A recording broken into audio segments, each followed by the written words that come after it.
Sa panahon ng mabilis na impormasyon at kaliwat ka ng balita, kailangan mo ng isang channel na mapagkakatiwalaan, diretso at para sa bayan. Ito ang Balitang Pambansa, ang iyong bagong tahanan ng mainit na issue, tunay na impormasyon at mga balitang hindi mo dapat palampasin. Mula sa mga trending na kaganapan sa social media hanggang sa mga seryosong isyong pambansa. Bantay kami sa bawat sulok ng bansa para sa iyo. Hindi lang basta chismis, kundi validated news, mga impormasyon na may batayan at mga kwento ng tunay na buhay Pilipino. At kung gusto mong laging nauuna sa kaalaman, huwag kalimutang mag-like, mag-share at higit sa lahat, mag-subscribe. Dahil sa Balitang Pambansa, balita mo, boses mo, bayan natin ito.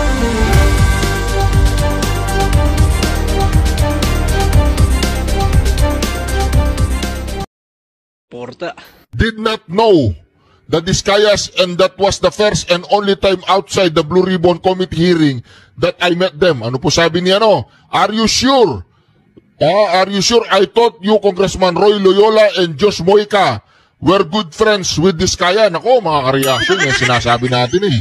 Hindi, ayan o, ay, nako, talagang all-out war na po itong si Congressman Kiko Barsaga. Please investigate the validity of this image of Senator Lacson private meeting with the Discayas. Nako, 15 minutes to 20 minutes daw po yan. Nako, Gibo Teodoro's ambition will lead to the death of millions of Filipino people. Nako, mga kareaksyon, gusto raw gumera ni Gibo Teodoro lamang sa China. Nako, mga kareaksyon, grabe na po. Ethics Committee complaints will be filed against Ralph Tulfo for desecrating the image of Congress through his gluttonous hedonism.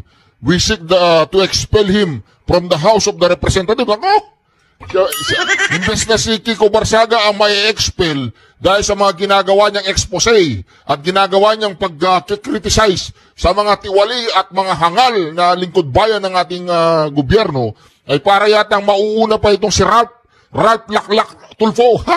Yan po ang pangalan ni Ralph Tulfo. Ralph Laklak Tulfo. Saldico has already escaped. He will never face justice. The administration is just buying time for Martin Romualdez and Sandro Marcos to do the same. Patakas na daw po. Patakas na si Sandro Marcos. At saka itong si Martin Romualdez. Ayan, yan ang dalawang idol ko yan. Ayan, Defense Secretary Gibo Teodoro is very angry. He says, because I oppose his plan to start a war with China. Mga kareaksyon, dito po mga kareaksyon, nawa ay mag-ingat ang ating super congressman na si Kiko Barsaga, na kung saan mga kareaksyon, mag-ingat ka brada, mag-ingat ka. I want to see you very soon. Papasya lang kita dyan sa kuta mo. Mangyaw-myaw tayo na magmyaw-myaw dyan, interviewin kita. Okay, set up natin ang interview ng maayos, Banatan natin lahat ng dapat banatan, okay? Reaksyonan natin lahat ng dapat nating reaksyonan sa gobyernong ito. Pero ingat ka, mayroong isang senador na gusto kang patayin. Nako, may intelligence network has informed me that a certain senator is plotting to end my life. Sino ba yung senador na yan? Di ba si Ping Lacson lang naman ang binabanatan mo, senador? Baka makuratong balik. Ingat ka, baka makuratong baliling ka. Ingat lang, brad, Kiko Barsaga. Heto na. Heto na mga kareaksyon. Nako, may bago na po tayong Senate President. Malapit na po mga kareaksyon. Alright, Reaction TPP is nagbabalik. Reaction. Napakaganda po ng mga pag-uusapan natin ngayong mga kareaksyon. Mantagin po ninyo, si Tito Soto nanganganib na po mga kareaksyon. Ilang araw na lang yan, mapapalitan na. Bakit po mga kareaksyon? Nakalimutan ko na naman yung ating intro. Mag-intro muna tayo mga kareaksyon. Wala ho tayong pakialam sa batas. Sometimes, you have to bend the law to be able to please the people. Mas mataas po ang taong bayan sa batas. Am I right, Secretary Remulla? Yes, sir. Mr. Chairman. Thank you, Mr. Chair. Yung po si Ombudsman Remulla. Pwede daw pong baliin ng batas, di ba? Pag-usapan natin sa isang vlog, yung si Senator Marcoleta ay nagahin po siya ng tinatawag nating yung basta nagahin siya ng complaint. Yung ayaw na maging ombudsman si Remulla. Mantakin mo yan, magiging ombudsman ka, babaliin mo ang batas. Yes, sir. Dito muna tayo mga reaksyon na yan, Nako, ilang araw na lang, mapapalitan na po itong si Tito Soto. Maniwala po kayo. Ayan po mga reaksyon, yan po ang pabor na gusto nilang bigyan ng house arrest ang Pangulong Duterte. Ang hindi po ang bumoto ng no ay si Ontiveros, si Kiko, tsaka si Bam. Ang bumoto ng yes, ayan po mga kareaksyon. Si Cayetano De La Rosa, Cayetano Alan De La Rosa, Hercito, Jinggoy, Gatchalian, Bongo, Pampilo, Legarda, Aimee, Marcoleta, Robin Padilla, yes sir, si Erich, si Villanueva, si Mark Villar, at saka itong si Subiri mga kareaksyon. Ang nag-abstain, ayun, si Wambol, tsaka yung anak niya, yung gumas ng kalahati, 6 na milyong piso sa 2 gabi. Si Tuplok, Rapi Tuplok. Ayan mga kareaksyon Pero meron pong malaking question mark para sa akin dito. Nasaan si Escudero? Nasaan si Cayetano Pia? Nasaan si Villar Camil? Tsaka yung isa pa, si Villar Camil, Escudero, Villar Camil, yung isa si Cayetano Pia, tsaka meron pang isang nawawala. Mga kareaksyon. Ang malaking question mark dito si Escudero. Sabi ko na nga ba si Escudero Si Escudero magaling yung bumalabaligtad ba't wala siya dyan, di ba? Magaling siyempre, best friend niya si Lisa Araneta. Best friend niya si Lisa Araneta, siyempre naman. Tsaka si Escudero, kaalyado niya tong mga tatlong no. Si Risa Ontiveros, si Bam, tsaka si Kiko. Yan, mga kareaksyon. Meron pang isa meron pa akong isa na Escudero. Paki-comment nga po sa comment section sino yung nawawala. Sino po yung nawawala sa 24? Sino yung nawawala? Sasabihin ko sa inyo sino yung nawawala. Ang nawawala dyan, si Cayetano, si Escudero, ayan, ang nawawala, si Camil, si Camil, sino ba? Ba't 3 lang? Di ba dapat, dapat 24 yan? Di ba? Sino yung nawawala? Di ba dapat 24 yan Teka lang, may nawawala. Meron po nawawalang isa. Isang nawawala. Sino po yung isang nawawala dyan?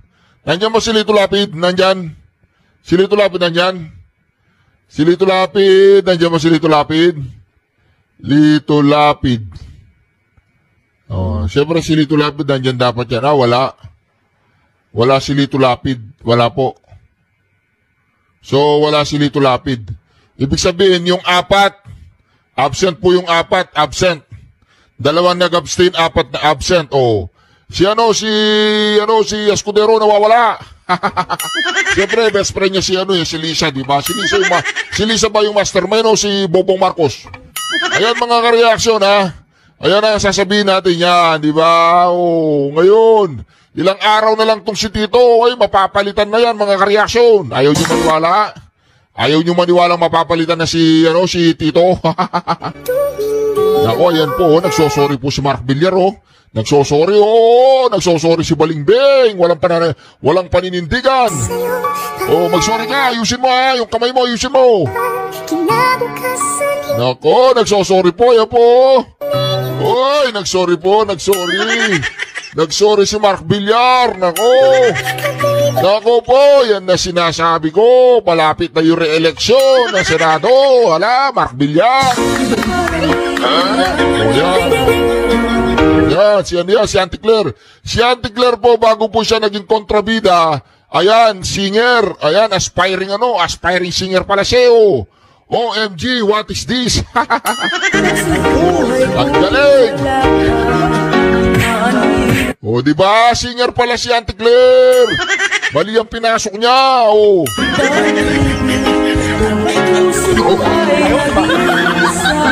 Oh, di ba?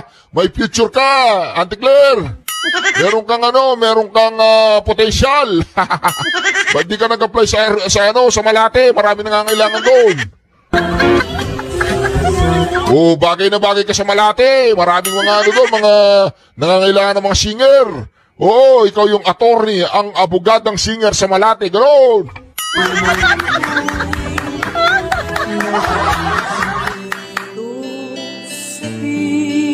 Oh, di ba? Galing! Nakalaskas lang po yung mga reaksyon. Tapos may lindol pa yata. Oh, hindi niya alam. Kagabi. Kaya konting tsaga lang. Walang yung presidente to, hindi niya alam may lindol pa yata. Ano ka ba? Nasaan ang isip mo? Uminom ka kasi ng coke para lumamig ang utak mo. Tapos may lindol pa yata. Hindi niya alam. Kagabi. Kaya konting tsaga lang po. Wala. Ang mahirap dito. Wala talaga tayo magawa sa panahon. At wala daw siyang magawa. Hindi niya alam may lindol. tapos may lindol pa yata nung kagabi. Kaya konting tsaga lang po. Wala. Ang mahirap dito. Wala talaga tayo magawa sa panahon. At yun ang presidente. Walang magawa sa panahon. May lindol pa yata. O, di ba? Ito na sinasabi ko eh. Magkakaroon na po ng rigudon dyan sa may Senado. Malapit na. Sa totoo lang po, I have to be honest, muntik na rin po kung nag-isip na umalis sa majority kasi Nako. Muntik na siyang umalis sa majority. O, di ba? Muntik na siyang umalis sa majority. Ito yung ARC itong balimbing. Titingnan niya muna kung panalo o talo yung kanyang grupo. Pag nakakasigurado na siya panalo, tingnan po ninyo pag nagkaroon po ng rigudon, nasa majority na naman yan. Ayaw po niya nasa minority, pakinggan ninyo. totoo lang po, I have to be honest, muntik na rin po kung nag-isip na umalis sa majority kasi Nako, gusto na raw po niyang umalis sa majority. Ay, nako, nararamdaman na po natin si Wambol University Scholar, matatanggal na. totoo lang po, I have to be honest, muntik na rin po kung nag-isip na umalis sa majority kasi parang kung ganitong direksyon, sinusulog na natin ang sariling bahay natin, ating colleagues, napapabayaan natin, nakakalimutan natin yung mga tunay na salarin. Bayan sa batas. Am I right, Secretary Remulla? Diba? Nakalata na po si JB. Masyado na lang tinitira yung Senado. Yun pa yan, may lindol pa yata, hindi niya alam. Senator Rowan Padilla is recognized. Maraming salamat po, Ginoong Pangulo.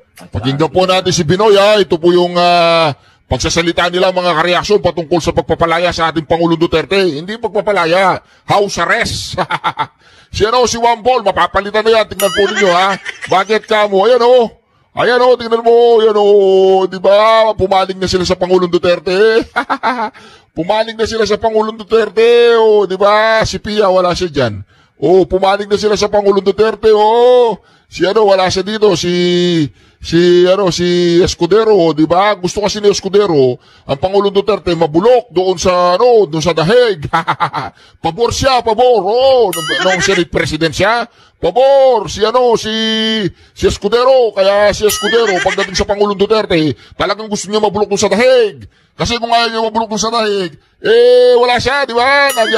Escudero, bulok ka rin. Lumilitaw po, sumisingaw po ang baho, ang amoy ni Escudero kapag pinag-uusapan ang Pangulong Duterte.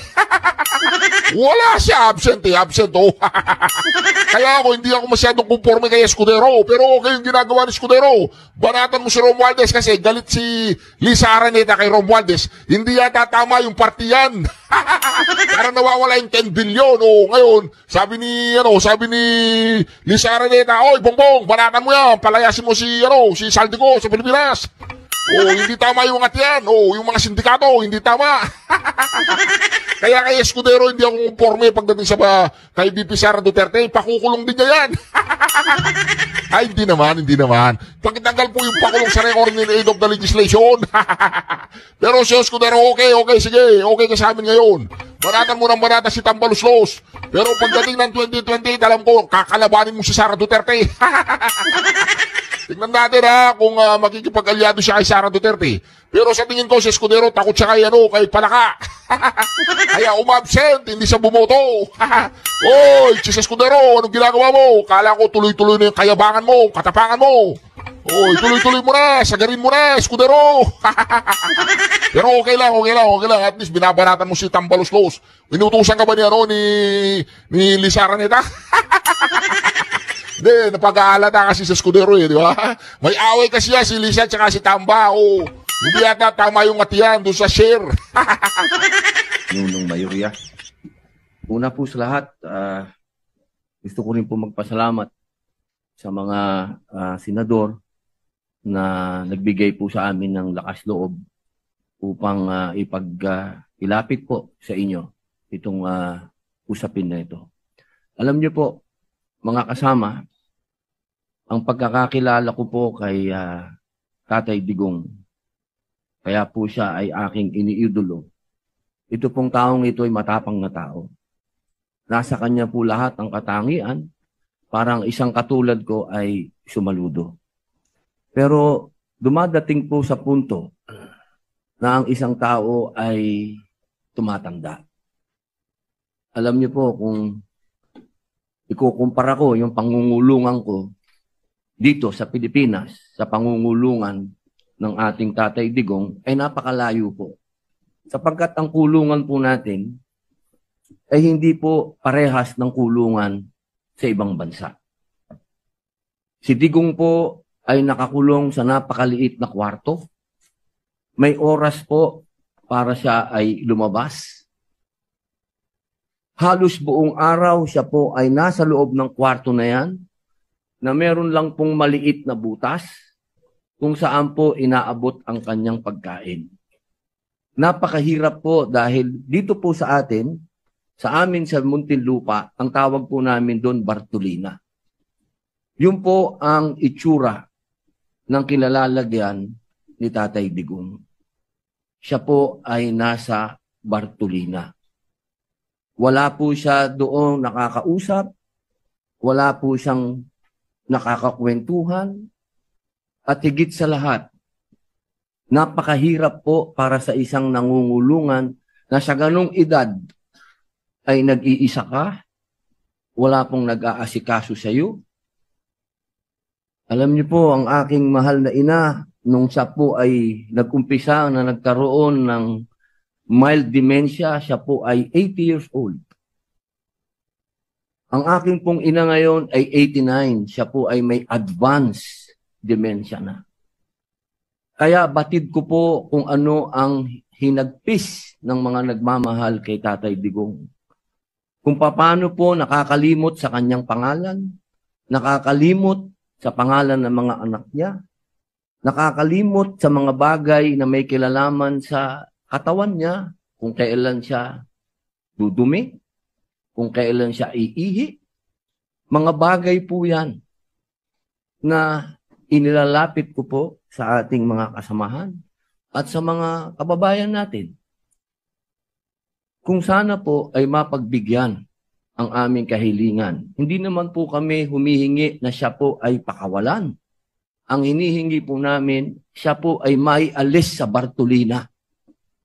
Iba po ang pangungulungan sa ibang bansa sa pangungulungan sa atin. Alam ko po, batid ko po, meron pong mga katulad niya na nakulong dito sa bayan natin. Na mga politiko na nakulong dito sa bayan natin. Pero iba po na hindi ka nakakulong sa sarili mong bayan. Yun lamang po, mga mahal kong kasama dito bilang mga Pilipino. Bilang mga Pilipino, isang matandang Pilipino ang merong karamdaman sa kanyang pisikal at mental. Siguro po sa ating mga ugaling revolusyonaryo sa pagkakataong ito, kailangan tayong bumangon at sagipin natin ang ating kababayan. Yun lamang po, maraming salamat.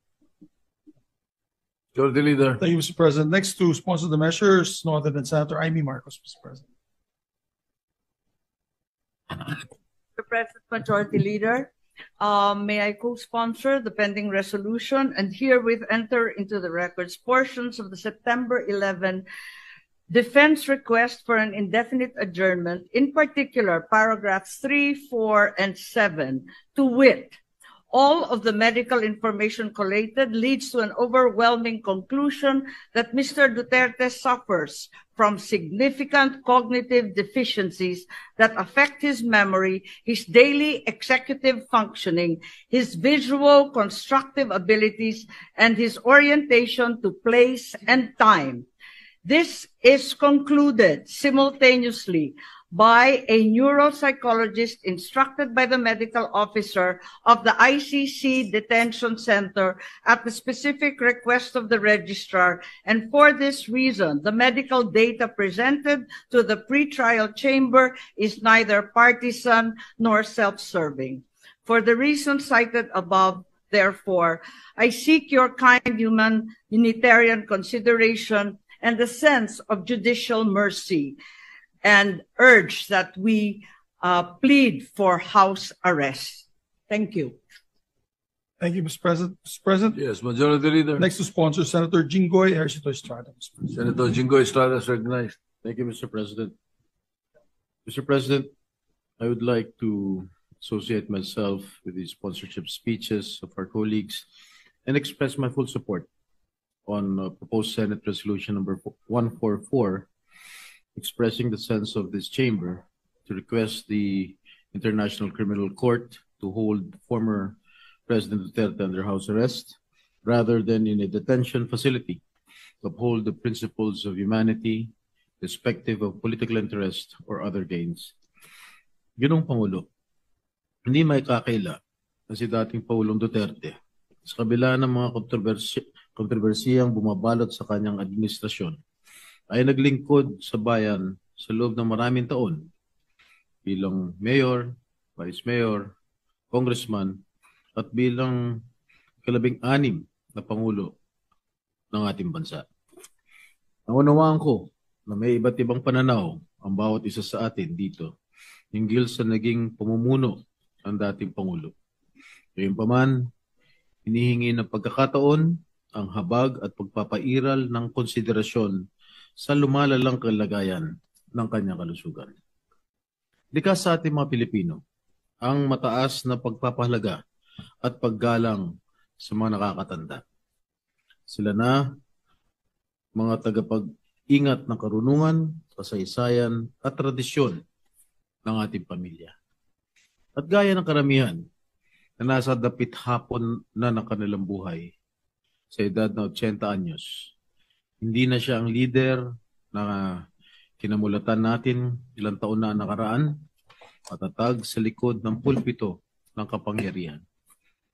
Bagkus, isa na siya ngayon na ordinaryong ama, lolo, at kapwa mamamayan na humaharap sa pinakamabigat na hamon ng kanyang buhay, na higit pang pinabigat ng katandaan at karamdaman. Kaya't hinihiling ko sa aking mga kasamahan, ilang mga senador ng sambayan ng Pilipino. Kasama na rin ang ating mga kasamahan na sila Senator Risa, Senator Kiko, Senator Bam, na pairalin natin ang pag-unawa, pagbibigay halaga sa kalusugan at dignidad na nakatatanda, lalo na may dinadalang karamdaman. Ang pagpapasyang ito ay hindi nangangahulugan ng paglimot o pag-absuelto sa mga ipinupukol sa dating Pangulo. Pagkus ay pagbibigay ng pagkakataon na makapamuhay siya sa ilalim ng makataong kondisyon habang dinidinig ang kanyang mga kaso. Naway manaig ang ating pagkakaisa, lasakit at pagiging makatao. Dahil higit sa lahat, siya ay isa ring kapwa Pilipino. Sabi nga ng aking ama, dating Pangulong Estrada, walang tutulong sa Pilipino kundi kapwa Pilipino. Maraming salamat po, Ginoong Pangulo. Majority Leader. Thank you, Mr. President. Last but not least, to sponsor the measure, Senator Rodante Marcoleta. Senator Dante Marcoleta is recognized.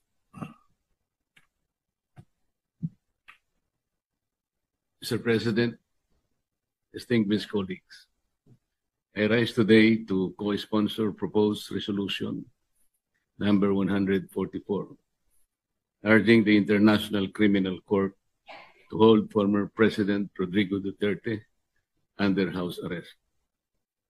Nais ko pong linawin na tayo ay hindi humihingi ng kalayaan mula sa proseso. Hindi rin po ito